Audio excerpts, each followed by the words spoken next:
नमस्कार दोस्तों, स्वागत है आपका इस चैनल में। तो दोस्तों, आज की इस वीडियो में मैं आपसे डिस्कस करने वाला हूं जे&के बैंक पीओ और बीए का सॉल्व्ड पेपर। तो दोस्तों, इससे पहले हमने दो वीडियोस बनाई थी जिसमें हमने क्वांटिटेटिव एप्टीट्यूड और इंग्लिश को डिस्कस किया था। क्योंकि वो वीडियोस थोड़ी लंबी बन गई थी, उसमें हमने 65 क्वेश्चंस को डिस्कस कर लिया है ऑलरेडी। और अभी जो बचे हुए 35 क्वेश्चंस हैं वो रीजनिंग एबिलिटी के थे, तो उसके लिए मैंने अलग से वीडियो बनाई है।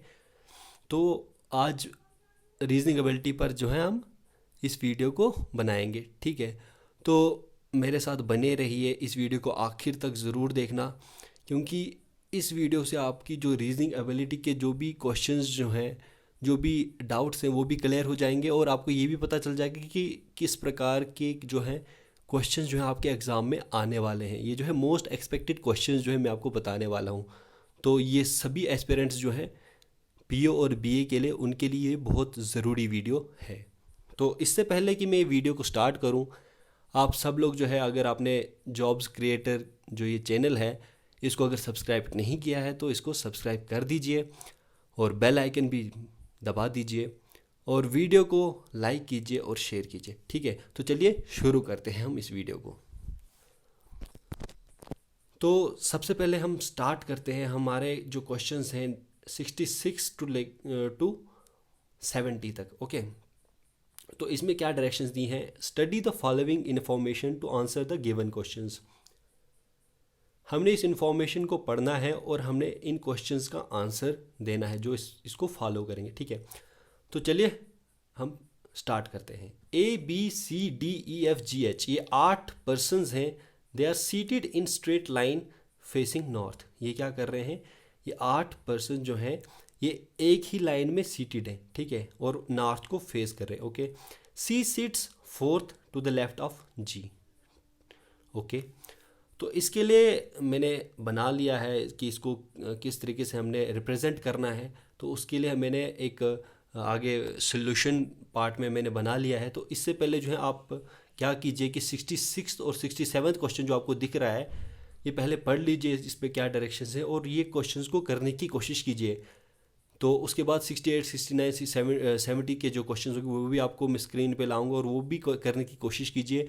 इससे पहले कि मैं सोल्यूशन बताऊं इसका, तो वो क्वेश्चंस आप खुद से पहले क्वेश्चन करने की कोशिश कीजिए और मुझे कमेंट करके बताइए कि आपके रीजनिंग एबिलिटी के कितने क्वेश्चंस जो है ठीक हो रहे हैं, ठीक है।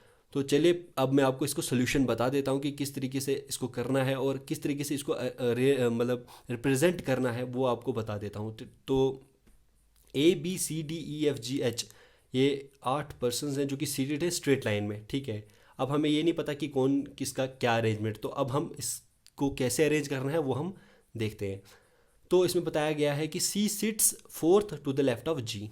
क्या बताया गया है कि सी, यहाँ पे मैंने बनाया हुआ है, यहाँ पे हमें क्या दिख रहा है, मैंने बनाया हुआ है कि सी सीट्स, पहला क्या था हमारा स्टेटमेंट, पहला था कि C seats fourth to the left of G. यहाँ पे हमने जी बना दिया, जी लिख दिया यहाँ पे। अब 3 को छोड़ के 3 जगहें हमने छोड़ दी हैं और फोर्थ पोजीशन पे हमने सी को प्लेस कर देना है। ये जो है फोर्थ पोजीशन, यहाँ पे हमने सी को प्लेस कर दिया, ओके। ये फर्स्ट वाला जो स्टेटमेंट था ये था। अब सेकंड में क्या कहा है इसने? उसके बाद इसने कहा है कि D sits second to the right of G. इसके बाद इसने क्या कहा है? डी जो है सेकंड है जी के।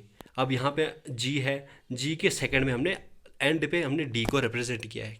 हमने यहाँ पे डी को सेकंड पोजीशन पे है, जी से राइट की तरफ हमने ये राइट लिखा है, यहाँ पे लेफ्ट लिखा है, और जी से राइट की तरफ 2 पोजीशन छोड़ के डी है, ओके। तो ये वाला स्टेटमेंट हो गया। अब नेक्स्ट में बताया गया है कि only 2 people sit between D and A. D और ए के बीच में, डी और ए, डी और ए, अब हमें नहीं पता है कि ए कहाँ पे है, ए की पोजीशन हमें नहीं पता है। अब हमें जी का पोजीशन पता है कि जी यहाँ पे है और डी यहाँ पे है। अब ये बता रहा है कि डी और ए, क्या बता रहा है? ये बता रहा है डी और ए के बीच में 2 जो है पर्सन्स हैं। एक तो जी है ही है, अब दूसरा पर्सन कौन है वो हमें नहीं पता है, पर हम एज्यूम कर लेंगे, कुछ भी हो सकता है। तो हमने ई लिखा है यहाँ पे, पर ये बाद में आएगा। तो यहाँ पे एज्यूम्पशन है कि यहाँ पे कोई बंदा है। तो चलिए नेक्स्ट क्या बता रहा है। उसके बाद हमें बता रहा है कि बी एंड एफ और immediate neighbours of each other. अब बता रहा है कि बी और एफ जो है इमीडिएट नेबर्स हैं। तो इमीडिएट नेबर्स हैं तो इसका मतलब क्या, इसका मतलब क्या है, इसका मतलब ये है कि सी और जी के बीच में हमें पता था कि 3 पोजीशंस खाली हैं। अब 3 पोजीशंस खाली हैं तो बी और एफ ये बता रहा है कि इमीडिएट नेबर्स हैं, तो हम यहाँ पे बी और एफ को इमीडिएट नेबर्स के तौर पे यहाँ पे लिख लेंगे, ठीक है। उसके बाद हम क्या करेंगे, अगले अगले स्टेटमेंट में हमें क्या कहा गया है, B is not an immediate neighbour of A. पर यहाँ पे ये बताया गया है कि ए जो है बी का इमीडिएट नेबर नहीं है। तो उससे हमें ये पता लग गया कि बी और एफ का अरेंजमेंट क्या होगा। बी और एफ का अरेंजमेंट इस तरीके होगा, एफ बी नहीं, ये बी एफ ए है, तो इस तरीके से होगा क्योंकि ए जो है बी का इमीडिएट नेबर नहीं है। तो इस वजह से हमने ये इस तरीके से लिख दिया है। अब हमारे पास एक दो ये जो है ये सारे आ गए। अब यहाँ पे हमारे पोजीशन कौन कौन सी रह गई है, ये पोजीशन आ चुकी है हमारे पास, ए की, डी की हमने पता कर ली है, जी की हमने पोजीशन पता कर ली है, और बी और एफ की हमने पता कर ली है, और सी जो है पहले ही पता कर ली। अब यहाँ पे 2 पोजीशंस बची हुई हैं, ये वाली पोजीशन और ये वाली पोजीशन। ये आप कैसे पता करेंगे, अब नेक्स्ट स्टेटमेंट पे जाएंगे, उससे आपको ये वाली पोजीशन पता लग जाएंगे। अब तब जब आपने क्वेश्चन को सॉल्व करना है तब मैंने तो पूरा यहाँ पे पहले ही लिख लिया है, क्योंकि यहाँ पे लिखना थोड़ा मुश्किल हो जाता, तो इसलिए मैंने पहले यहाँ पे लिख दिया था। तो मैंने एक्सप्लेन कर दिया है आपको कि आपको किस तरीके से करना। अब 2 पोजीशन बची हैं यहाँ पे, वो हमने पता करनी कि वहाँ पे कौन कौन प्लेस्ड है। तो चलिए आखिरी स्टेटमेंट पढ़ते हैं, क्या है, H is not an immediate neighbour of D। आखिरी में क्या लिखा है कि H जो है D का इमीडिएट नेबर नहीं है। अब हमें पता है कि पोजीशन जो है कौन कौन सी खाली है, एक तो ये वाली पोजीशन खाली है और एक ये वाली पोजीशन खाली थी। अब ये बता रहा है कि H इमीडिएट नेबर D का नहीं है, तो अगर D का इमीडिएट नेबर ये नहीं है तो बचा क्या, E बचा, तो यहाँ पे हम E प्लेस कर देंगे और H को हम यहाँ पे प्लेस कर देंगे। तो आपका पूरा अरेंजमेंट आ गया इस तरीके से, ओके। ये आपका पूरा अरेंजमेंट है लेफ़्ट टू राइट, और ये आपकी डायरेक्शंस दी हुई हैं, ईस्ट, नॉर्थ, साउथ, वेस्ट, जो भी आपको बताया गया था, ठीक है। तो आपने इस तरीके से अरेंजमेंट बता देना है। उसके बाद आपने क्या करना है, आपने जब ये अरेंजमेंट बता दिया, किस तरीके से आपको पता चल गया, ये सिटिंग अरेंजमेंट का ये क्वेश्चन था। जब आपको ये अरेंजमेंट पता लग गया है तो अब आप क्वेश्चन सॉल्व करने की कोशिश कीजिए, ठीक है। अब हम क्वेश्चन सॉल्व करने की कोशिश करते हैं, ठीक है। अब क्वेश्चंस जो हैं बिल्कुल सिंपल क्वेश्चन लगेंगे, क्योंकि आपने जो है जो मैक्सिमम जो पार्ट था क्वेश्चन का वो आपने सॉल्व कर लिया है, जो आपको बनाना था वो आपने सॉल्व कर लिया। अब आपको क्वेश्चन सॉल्व करने हैं, बस सिर्फ पढ़ के उड़ाने हैं बस। क्वेश्चन नंबर 66 है, who amongst the following sits exactly in the middle of the person who sit 5th from the left end the person who sit 6th from the right. Okay, ये क्या बता रहा है कि कौन सा ऐसा पर्सन है जो कि एग्जैक्टली मिडल में होगा, किसके, उस पर्सन के जो कि लेफ्ट से 5th पोजीशन पे है और राइट से 6th पोजीशन पे है। उन दोनों के बीच में जो भी पर्सन होगा वो क्या हो, कौन सा होगा। तो चलिए देखते हैं। अब हमने जो डायग्राम बनाई थी उसके ऊपर, तो ये क्या बता रहा है कि कौन सा बंदा who middle of the person who sit 5th from the left. 5th from the left कौन सा है, 5th फ्रॉम द लेफ्ट से 5वीं पोजीशन पे कौन सा है, 1 2 3 4 5th, यानी कि ए जो है 5वीं पोजीशन पे, एक ये वाला आ गया, ठीक है। ए जो है 5वीं पोजीशन पे है लेफ्ट से। अब यहाँ इसने क्या बताया आगे कि from the left end the person who sits 6th from the right, इन दोनों के बीच में जो होगा, तो लेफ्ट से ए था, राइट से अब हमने 6th पोजीशन पे देखना है कि कौन सा है। तो राइट से, यानी कि राइट से 6th पोजीशन पे कौन सा है, 1 2 3 4 5 6, 6th पोजीशन पे बी है। 5th पोजीशन पे ए था लेफ्ट से, और राइट से 6th पोजीशन पे कौन सा है, बी है, ओके। तो 6th पोजीशन पे बी है, यानी कि बी और ए के बीच में जो मिडल में होगा, कौन सा प्लेस है यहाँ पे मिडल में, यहाँ पे है एफ। तो इसका आंसर क्या आएगा, इसका आंसर आएगा एफ, यानी कि 4th, ओके। तो चलिए अब हम नेक्स्ट क्वेश्चन की तरफ मूव करते हैं। नेक्स्ट क्वेश्चन है हमारे पास question number 67, who amongst the following sits 3rd to the right of C. अब इसने क्या बताया हुआ है कि इसने बताया हुआ है कि सी से राइट की तरफ, 3 पोजीशन छोड़ के कौन सा पर्सन बैठा हुआ है, तो हमने ये पता करना है। तो सी कहाँ पे है, सी यहाँ पर है, तो सी से 3 पोजीशन, थर्ड पोजीशन पे, सी से थर्ड पोजीशन पे टू द राइट, राइट में कौन बैठा हुआ है, तो ये कौन बैठा हुआ है, सी से 1 2 एंड थर्ड पोजीशन पे कौन बैठा हुआ है, ए बैठा हुआ है, ठीक है। तो इसका आंसर आ गया क्या, इसका आंसर आ गया ए, यानी कि थर्ड ऑप्शन। चलिए, तो इसका आंसर है थर्ड ऑप्शन। तो चलिए नेक्स्ट क्वेश्चंस की तरफ मूव करते हैं। तो अब हम करेंगे 68 और 69 और 70th क्वेश्चन, और ये सारे क्वेश्चन जो है इसी अरेंजमेंट पे, जो ये अरेंजमेंट है इसी अरेंजमेंट के ऊपर ये सारे क्वेश्चन जो हैं ये भी सॉल्व होंगे। तो आप एक काम कीजिए कि ये इन तीनों क्वेश्चंस को पहले सॉल्व कर लीजिए, मैं आपको इनका आंसर बता देता हूँ। तो आप इन तीनों क्वेश्चन को पहले सॉल्व कर लीजिए, वीडियो को पॉज करिए और तीनों को सॉल्व कर लीजिए, ठीक है। तो अब मैं आपको इनका आंसर बता देता हूँ, ठीक है। तो क्वेश्चन नंबर 68 में क्या बताया हुआ है, विच of the following represents persons seated at the two extreme ends of the line. Simple question है, टू एक्सट्रीम एंड्स पे कौन सा था, एक तो एच है एक डी है, तो एच और डी, तो यहाँ पे ऑप्शन कौन सा है, ऑप्शन फोर्थ में डी और एच दिया है, तो ये फोर्थ आ गया इसका आंसर, ओके। देन 69th में क्या बताया हुआ है, 69th में बताया कि which is the position of H with respect to F, F के रिस्पेक्ट में एच की पोजीशन क्या है।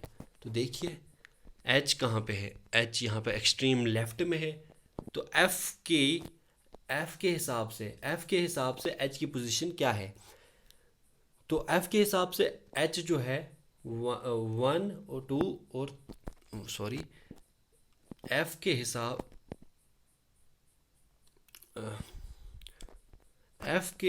से एच जो है 1 2 और 3 पोजीशन टू द लेफ्ट पे है, क्या 3 पोजीशन टू लेफ्ट, ओके। तो हम देखते हैं अपने ऑप्शंस में क्या है, यानी कि फर्स्ट ऑप्शन आएगा इसका third to left, okay, third to left पे है, ठीक है, एच। तो 69 क्वेश्चन का आंसर भी आ गया, इसका आंसर है 1। देन हम 70th क्वेश्चन की तरफ मूव करते हैं, how many persons are seated between A and E, A और ई के बीच में कितने पर्सन जो है सीटेड हैं, ए और ई के बीच में एक ही बंदा है जो कि है जी, तो इसका आंसर क्या आएगा 1, यानी कि फर्स्ट ऑप्शन। तो हमने जो है 5 क्वेश्चन सॉल्व कर लिए हैं, ये हमारे पास क्वेश्चन थे, सिटिंग अरेंजमेंट के क्वेश्चन थे। इसी प्रकार से आपने जो है सिटिंग अरेंजमेंट के क्वेश्चन सॉल्व करने पहले आपने वो डायग्राम बना लेनी कि क्या क्या कहा गया है, उसके बाद जो है इन क्वेश्चंस को उस डायग्राम के थ्रू सॉल्व कर लेना है, ठीक है। तो चलिए अब हम मूव करते हैं अपने नेक्स्ट क्वेश्चंस की तरफ। Question number 71 and question number 72, directions. Study the following information to answer the given question, ठीक है। Point A is 5 meter towards the west of point B, इसमें भी कुछ इन्फॉर्मेशन दी है, उससे आपको इन्फ्रेंस बनानी है कि क्या है। तो वो इन्फ्रेंस मैंने बनाई हुई है, जैसे पिछले क्वेश्चन में बनाई थी वैसे ही इस क्वेश्चन में भी बनानी है। तो वो इन्फ्रेंस जो है आपको मैंने बना के दी हुई है। तो इससे पहले आप क्या कीजिए, ये क्वेश्चन जो है 71, यहाँ पे 71 आपको दिख रहा है स्क्रीन के ऊपर, 71 क्वेश्चन को पहले सॉल्व कर लीजिए, ये जो इन्फॉर्मेशन है इसको पढ़ लीजिए और 71 क्वेश्चन को सॉल्व करने की कोशिश कीजिए। मैं आपको आंसर इसका बता देता हूँ, और उसके बाद आप 72 क्वेश्चन आपको अब स्क्रीन पे दिख रहा है जो लेफ्ट में है स्क्रीन के, तो वहाँ पे जो है 72 क्वेश्चन जो है ये भी क्वेश्चन को सॉल्व करने की कोशिश कीजिए, ठीक है। दोनों क्वेश्चन को सॉल्व कर लीजिए पहले, और उसके बाद कंपेयर कीजिए कि मैं आपको क्या बताता हूँ, ठीक है। तो चलिए शुरू करते हैं 71 और 72 क्वेश्चन को। Point A is 5 meter towards the west of point B, point A जो है क्या है 5 मीटर टुवर्ड्स है वेस्ट के ऑफ पॉइंट बी, ठीक है। तो इसमें हमने क्या कर लेना, इसमें हमने पहले डायरेक्शंस लिख ली, ईस्ट वेस्ट नॉर्थ साउथ, ये इन्फ्रेंस है कि ये डायरेक्शंस हमारे पास पता है। अब ये क्या बोल रहा है कि जो पॉइंट ए है वो वेस्ट में है पॉइंट बी के, 5 मीटर वेस्ट में है, यानी कि पॉइंट ए जो है 5 मीटर्स है वेस्ट में बी के, ओके। तो यहाँ पे हमने ये वाली लाइन आप देख रहे होंगे, ये हमने बना ली। तो उसके बाद सेकंड में क्या कह रहा है, point C is 2 metre towards the north of point B. Point C जो है 2 मीटर नॉर्थ में है पॉइंट बी के, ठीक है। अब पॉइंट सी यहाँ पे नॉर्थ है तो ऊपर की तरफ आएगा, ऊपर की तरफ जाएगा। तो पॉइंट सी जो है ये 2 मीटर है from to the north of B. Okay, तो ये भी हमने इन्फ्रेंस बता दी, लिख लिया।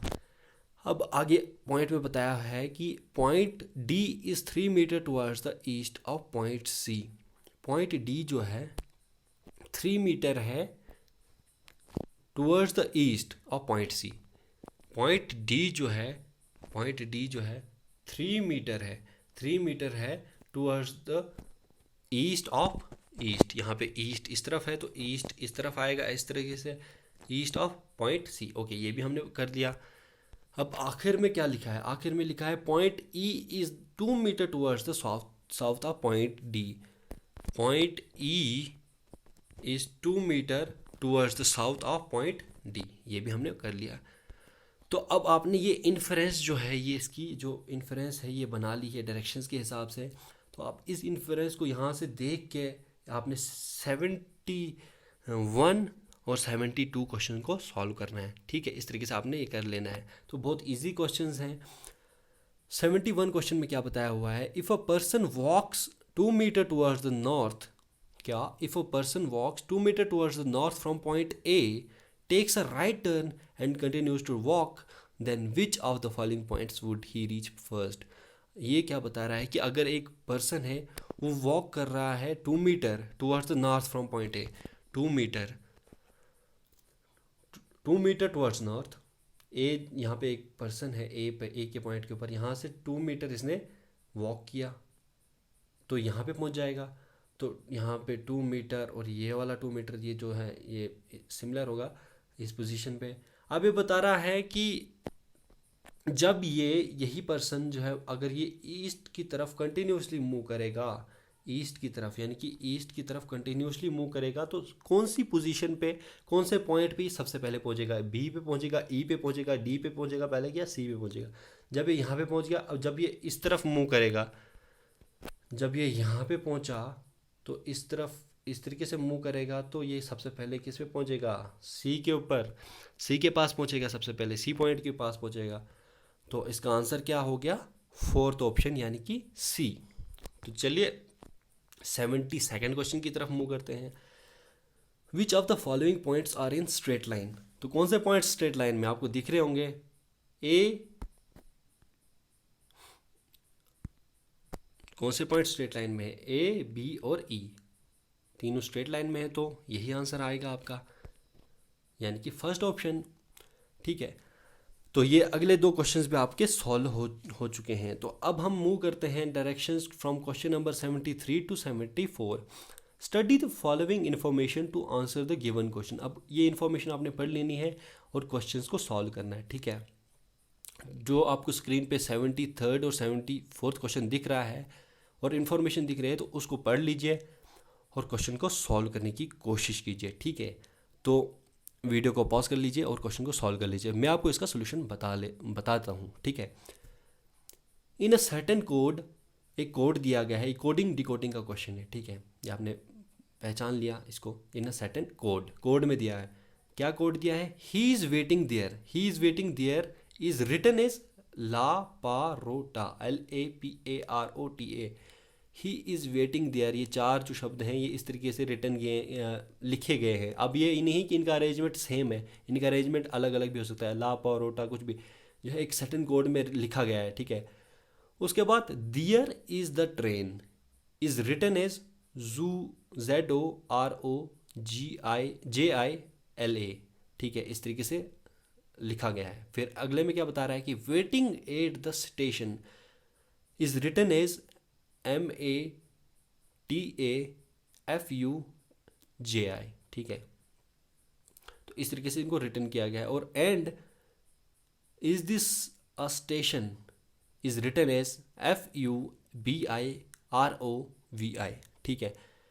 तो इस तरीके से ये कोडिंग में दिया हुआ है कि ये जो है ये चार जो आपने फ्रेज टाइप पढ़े ये जो है इस तरीके से कोडिंग में है। ही इज़ वेटिंग देयर का कोड है ला पारोटा और वैसे ही देयर इज़ द ट्रेन का कोड है जू रो जी ला, वेटिंग एट द स्टेशन का कोड है मा टा फ्यू जी, और इज दिस अ स्टेशन का कोड है फ्यू बाय रो वाई वी आई। ओके, तो ये कोड दिया गया, आपने अब क्वेश्चन को सॉल्व करना है। ठीक है, अब क्वेश्चंस क्या हैं?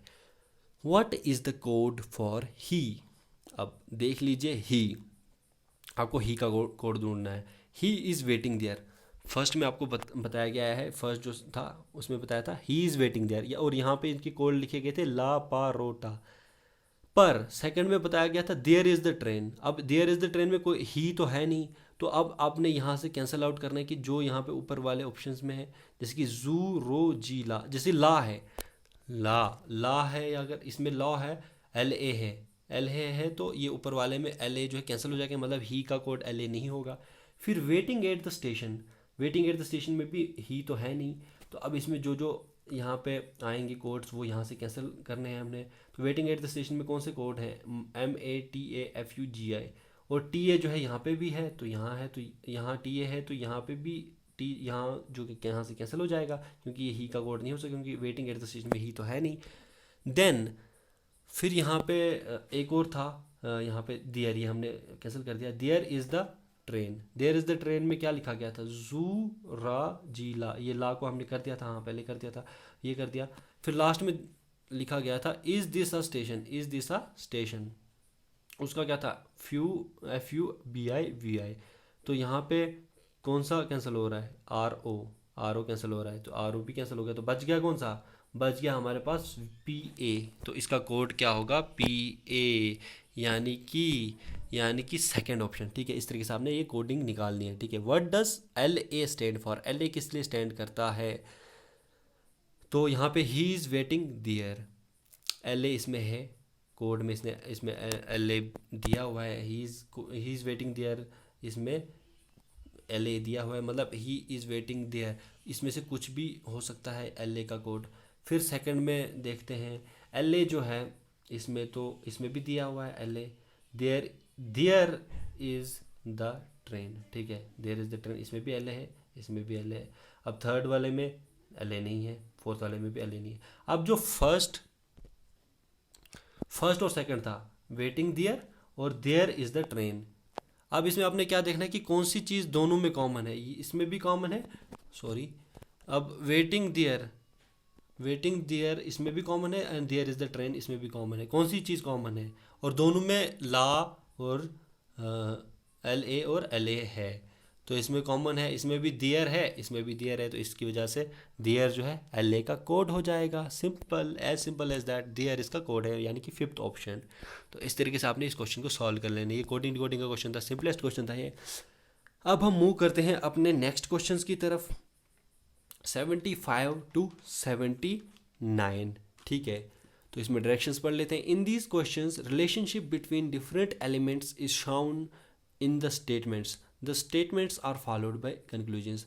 क्वेश्चन नंबर 75 to 79 में क्या दिया गया है? इसमें हमने इन क्वेश्चंस में एक रिलेशनशिप दिया गया है। ठीक है, एक रिलेशनशिप दिया गया है डिफरेंट एलिमेंट्स में, FGPQABCDUAIOU, इन सभी एलिमेंट्स में अलग अलग इसमें रिलेशन दिया गया है। अब आपने क्या करना है कि जो स्टेटमेंट्स हैं, स्टेटमेंट्स के बाद एक रिलेशन, मतलब एक स्टेटमेंट में आपको एक रिलेशन दिया है, उसके बाद स्टेटमेंट के बाद एक कंक्लूजन है, तो उसमें आपने बताना है कि उसके दो कंक्लूजन्स दिए गए हैं, 1 और 2। दो कंक्लूजन, एक स्टेटमेंट दिया गया है और एक कंक्लूजन है। स्टेटमेंट में रिलेशन बताया गया है और कंक्लूजन में 2 कंक्लूजन दिए गए हैं। अब आपने बताना है अब आपने आंसर किस प्रकार देना है? अब आपने आंसर किस प्रकार देना है? If only conclusion 1 is true, अगर सिर्फ फर्स्ट कंक्लूजन ट्रू होगा, अगर सिर्फ मान लो ये वाला कंक्लूजन ट्रू होगा तो इसका आंसर 1 आएगा।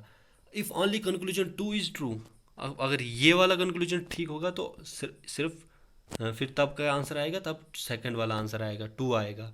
इफ़ आइदर कंक्लूजन 1 और इन दोनों में से कोई भी अगर ठीक हो, इन दोनों से कोई एक, तो तब आएगा थर्ड ऑप्शन। ठीक है, वो हमें कंफर्म नहीं कि कौन सा है, वो किस बेसिस पे होगा, वो होगा कौन सी क्राइटेरिया है उसके बेसिस पे। Then if neither conclusion A1 और 2 इज़ ट्रू, अगर दोनों कंक्लूजन्स जो हैं सही नहीं हैं, यानी कि अगर ये वाला कंक्लूजन, फॉर एग्जांपल ये वाला कंक्लूजन और ये वाला कंक्लूजन दोनों अगर गलत है तो इसका मतलब क्या है, कौन सा ऑप्शन आएगा, कौन सा आएगा, फोर्थ ऑप्शन आएगा, फोर्थ ऑप्शन आएगा। इफ नाइदर कंक्लूजन वन और two is true, if both conclusion, दोनों कंक्लूजन सही हैं तो तब आएगा, दोनों कंक्लूजन सही हैं तो तब आएगा फिफ्थ ऑप्शन। ठीक है, तो इस तरीके से आपने आंसर दे देने हैं। तो आई होप कि आपने इसको अंडरस्टैंड कर लिया होगा कि आपने किस प्रकार से क्वेश्चंस करने हैं, किस प्रकार से आपने आंसर्स देने हैं। 1 2 3 4 5 आपके पास ये हैं, तो किस प्रकार से आपने आंसर देने हैं। तो ये क्वेश्चंस जो हैं ये आपने पता लग गया है आपको कि ये जो है इसमें रिलेशनशिप है, तो मतलब ये इनइक्वालिटी के क्वेश्चंस हैं। तो इनइक्वालिटी का अगर आपने प्रैक्टिस अच्छे से किया है तो आप ये क्वेश्चंस आराम से कर सकते हैं। ठीक है, तो चलिए शुरू करते हैं 75 फिफ्थ क्वेश्चन से। क्वेश्चन नंबर 75 में आपको एक स्टेटमेंट दिया है कि f इज़ ग्रेटर देन और equal to g and g is equal to h, यहाँ पे कॉमा एक स्टेटमेंट ये दिया है। फिर अलग से बताया हुआ है कि g is greater then j which is greater than और इक्वल टू k। ओके, ये स्टेटमेंट दिया है। अब आपके पास कंक्लूजन दिया है कि f इज़ ग्रेटर देन और इक्वल टू k, और सेकंड जो कंक्लूजन दिया है वो दिया है k is smaller then h। तो अब क्या अब इसको कैसे करेंगे? तो आपके पास क्या दिया हुआ है, आपके पास दिया है f इज़ ग्रेटर देन और इक्वल टू g। जब f ग्रेटर देन और इक्वल टू g है, अब हम अपने ये कंक्लूजन देखना है कि f इज़ ग्रेटर देन और इक्वल टू k, ये सही है या नहीं है। तो क्योंकि ये g जो है ऑलरेडी ग्रेटर है, ऑलरेडी ग्रेटर किसके है, g जो है j के ग्रेटर है ना, ऑलरेडी बड़ा है j से, तो f के नॉट बिकम ग्रेटर देन और इक्वल टू k, क्योंकि ये g जो है ग्रेटर है j से ऑलरेडी ग्रेटर है। तो ये j यहाँ पे तो आ ही नहीं सकता है, ये j हम यहाँ पे लिख ही नहीं सकते f इज़ ग्रेटर देन और इक्वल टू j या k, क्योंकि j सिमिलर है ना, j और k तो वही है, तो हम लिख नहीं सकते हैं यहाँ पे, क्योंकि g ऑलरेडी ग्रेटर है j से, तो f के नॉट बी ग्रेटर देन और इक्वल टू k। तो यानी कि फर्स्ट जो कंक्लूजन ही गलत है। अब सेकंड कंक्लूजन की तरफ आते हैं, यानी कि k is smaller then h। तो यहाँ पे हमें पता है कि g जो है h के बराबर है, तो यहाँ पर g की जगह हम h लिख सकते हैं। h is greater then j which is greater than और इक्वल टू k, मतलब k जो है g या h जो दोनों बराबर हैं उसके स्मॉल होगा, तो k is smaller then h। तो ये सिंपल सी एक्सप्लेनेशन है। तो इसमें कौन सा ऑप्शन हमारे पास आ गया ठीक, सिर्फ सेकंड कंक्लूजन है। तो इसका जब सेकंड कंक्लूजन आता है तब हमारे पास आंसर क्या आएगा, second.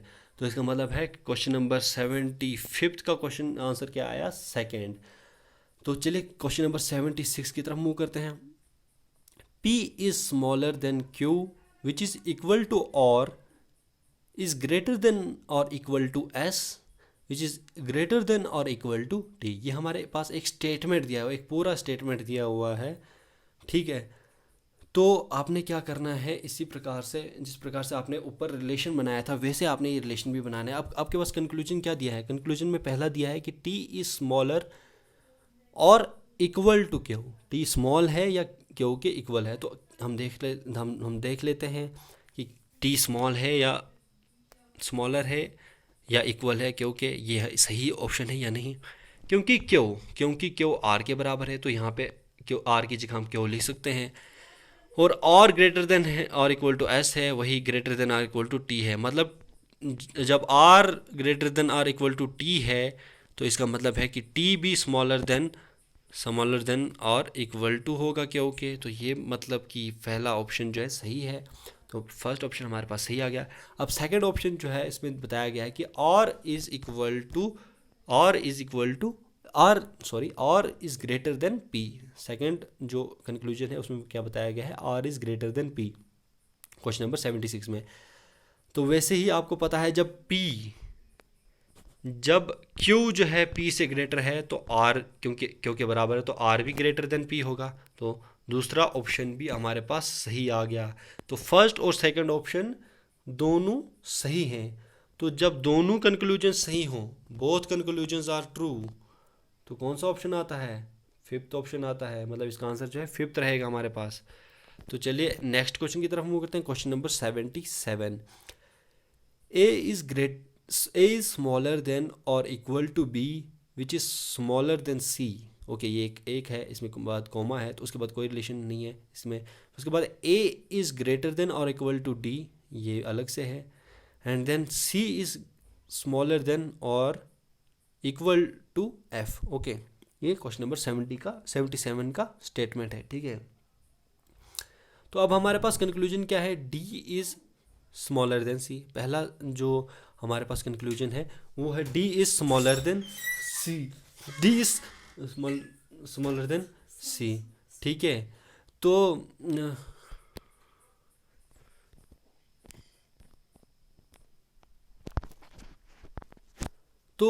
D is smaller than C. Question number 77, D is smaller than C.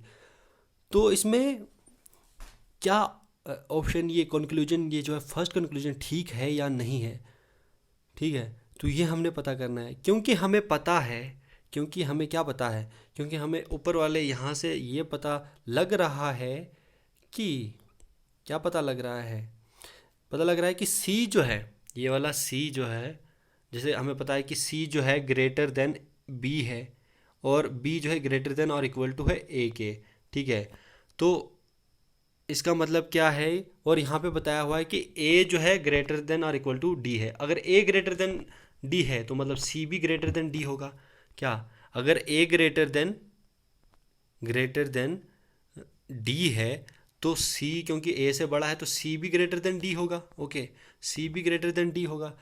तो सी भी ग्रेटर देन डी होगा, तो इसका मतलब सिंपल कि ये ऑप्शन क्या है? पहला जो कंक्लूजन जो है सही है, क्योंकि अगर ए जो है डी से बड़ा है, यहाँ पे हमने दिया ए डी से बड़ा है या इक्वल हो सकता है, तो अगर ए, फिर यहाँ पे दिया है कि सी जो है ए से ग्रेटर देन है, तो इसका मतलब है कि सी जो है, इसका मतलब है डी जो है सी से स्मॉलर है, यानी कि सी जो है डी से बड़ा होगा। तो मतलब ये फर्स्ट ऑप्शन जो है सही है, आप कंक्लूजन लगा सकते हैं इसका आराम से। तो ये जो है कंक्लूजन सही है। तो सेकंड वाला कंक्लूजन जो है एफ इज़ ग्रेटर देन और equal to D,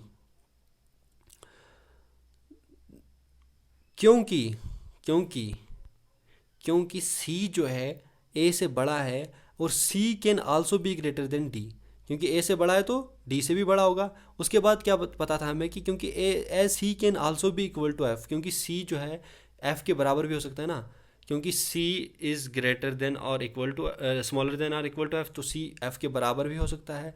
but D can not be equal to F, पर ये जो डी है एफ के बराबर नहीं हो सकता है। It is also smaller than, क्योंकि ए से है ना, ए से ए बड़ा है तो इससे, तो सी जो है ए से बड़ा है तो ये कैसे बराबर होगा? ये तो बराबर नहीं होगा। तो उस वजह से हमारा ये वाला ऑप्शन गलत हो जाता है। तो इसका आंसर क्या है? इसका आंसर है first option, only conclusion 1 is true, ठीक है। अगर कोई कन्फ्यूजन हो तो बता देना, थोड़ा सा इसमें लैग कर रहा हूँ शायद मैं। तो चलिए क्वेश्चन नंबर 78 की तरफ मूव करते हैं। u इज़ ग्रेटर, स्टेटमेंट में क्या दिया है? u is greater than a which is equal to i is smaller than और equal to o which is smaller than e। तो फर्स्ट जो कंक्लूजन है उसमें दिया गया है i इज स्मॉलर देन और equal to e। i is smaller than और इक्वल टू e हमें ये बताया गया है। तो हमने देखना है i और e का रिलेशन क्या है, i और e का क्या रिलेशन है। तो क्योंकि यहाँ पे क्या बताया हुआ है, क्योंकि i जो है o के इक्वल भी हो सकता है और i जो है o के इक्वल भी हो सकता है और स्मॉलर भी हो सकता है, और o जो है e से स्मॉलर है। तो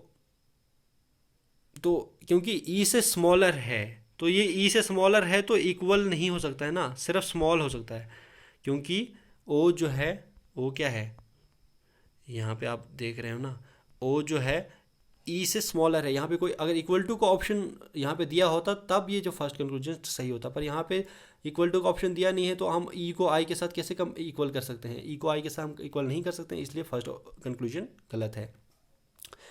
उसके बाद जो सेकंड कंक्लूजन है O is greater than U. अब यहाँ पे क्या होता है कि ओ और यू का रिलेशन निकालना है, पर ओ और यू में रिलेशन नहीं निकल पाएगा, क्योंकि साइंस जो हैं इसमें, जैसे ये वाले ग्रेटर देन साइन है, ये स्मॉलर देन साइन है, तो क्योंकि ये साइन जो है यूनी डायरेक्शनल नहीं है, यू और ओ के बीच में जो साइंस हैं वो यूनिडायरेक्शनल नहीं है सीरीज़ में, तो इसके लिए हम इसके बीच में कोई भी रिलेशन फाइंड आउट नहीं कर सकते हैं। ठीक है, तो इसका मतलब क्या है कि बोथ कंक्लूजन्स आर फॉल्स, यानी कि कोई भी कंक्लूजन सही नहीं है। तो इसका ऑप्शन कौन सा आया था, इफ़ नाइदर कंक्लूजन 1 और 2 इज ट्रू, यानी कि फोर्थ आएगा इसका, यानी कि क्या आएगा, फोर्थ आएगा। तो चलिए हम अब नेक्स्ट क्वेश्चन की तरफ मूव करते हैं, 79th क्वेश्चन की तरफ। तो हमने 75 to 79 करने थे, तो अब हम लास्ट क्वेश्चन पे पहुंच गए हैं 79 की तरफ। ठीक है, L is equal to M which is greater than और इक्वल टू एन। फिर सेकंड में दिया है M is greater than P, and third में दिया है L is smaller than K। तो कंक्लूजन में क्या दिया है, कंक्लूजन हमें पता करना है कि K जो है K ग्रेटर देन P होगा या नहीं होगा। ठीक है, तो K और P के बीच में हमने रिलेशन निकालना है। तो आपको पता है कि L जो है, K जो है ग्रेटर देन L है, और L क्या है, L फिर L और M जो है, L और M बराबर हैं, तो यहाँ पे M की जगह हम L रख सकते हैं। L is greater than P होगा, तो अगर L ग्रेटर देन P है, अगर L ग्रेटर देन P है तो क्या होगा, K ग्रेटर देन P भी हो सकता है, क्योंकि L से बड़ा K है ना। तो अगर L ग्रेटर देन P है तो K भी ग्रेटर देन P होगा, क्योंकि K तो ऑलरेडी है ना बड़ा, K तो ऑलरेडी L से बड़ा है, L भी अगर P से बड़ा है तो K भी P से बड़ा ही होगा। तो इसका मतलब कंक्लूजन फर्स्ट सही है। सेकंड कंक्लूजन क्या दिया है, सेकंड कंक्लूजन दिया है N is smaller than K, N is smaller than K। तो N is smaller than K में क्या हमने करना है, हमने K और N के बीच में रिलेशन निकालना है, K और N के बीच में। तो K और N के बीच में आप देख रहे हो कि L कॉमन है दोनों में, तो L और M जो है बराबर हैं। तो L और M जब बराबर हैं तो यहाँ पर हम क्या रख सकते हैं, M और M जो है ग्रेटर देन और इक्वल टू N है। तो अगर L और N के बीच में ग्रेटर देन और इक्वल टू N है, तो मतलब N जो है L के स्मॉलर ही है, और इसी वजह से जो L, ये जो L है यहाँ पे जो है K जो होगा बड़ा ही होगा N से। तो ये वाला इस तरीके से आप कर लेना। ठीक है, तो इसका दोनों ऑप्शन जो है ये करेक्ट हैं, तो इसका मतलब इसका ऑप्शन जो है फिफ्थ आएगा। इसका क्या ऑप्शन आएगा, fifth. If both conclusions 1 and 2 are true, इसका फिफ्थ ऑप्शन आंसर है। तो इस तरीके से आपने इनइक्वालिटी के क्वेश्चन भी निकाल लेने हैं, आपने खुद से दिमाग लगाना है कि किस तरह से मैंने करना है, तो ये सब आप कर लेना। और कमेंट सेक्शन में ये ज़रूर बताइएगा कि आपके कितने क्वेश्चन सॉल्व हो रहे हैं। अब हम नेक्स्ट क्वेश्चंस की तरफ मूव करते हैं। Question number 80 and 81, read the following information carefully and answer the questions which follow. First क्या दिया है, इन्फॉर्मेशन दी हुई 1 2 3 4, इसमें क्या बताया गया, उसके बाद हमने दो क्वेश्चन सॉल्व करने हैं। If A into B means A is son of B, अगर A मल्टीप्लाइड बाई B का मतलब है कि A जो है, मतलब मल्टीप्लाई का मतलब क्या है यहाँ पे कि बेटा है B का, मल्टीप्लाई को यहाँ मल्टीप्लाई क्या रिप्रेजेंट कर रहा है, सन को। फिर अगर if A plus B means A is daughter of B, अगर A प्लस बी का मतलब है A B की डॉटर है, तो मतलब प्लस साइन क्या रिप्रेजेंट कर रहा है, डॉटर। वैसे ही दिया गया है A divided by B means A is wife of B, okay, divided is representing wife here. And if A minus B means A is father of B में, ये इट मीन्स दैट माइनस जो है यहाँ पे क्या represent कर रहा है, फादर को। ठीक है, ये आपने साइंस आपने पढ़ लेना है क्या है, उसके बाद आपने क्वेश्चन को सॉल्व करना है। ठीक है, ये ब्लड रिलेशंस का क्वेश्चन है। ठीक है, तो क्वेश्चन नंबर 80th पे आ जाते हैं। What will come in place of question mark to establish that Q is mother of N in the expression. ठीक है, क्वेश्चन मार्क की जगह पे क्या आएगा ताकि हम ये एस्टैब्लिश कर सकें कि Q जो है मदर है N की। तो क्या हमारे पास दिया है, N plus O minus P question mark Q।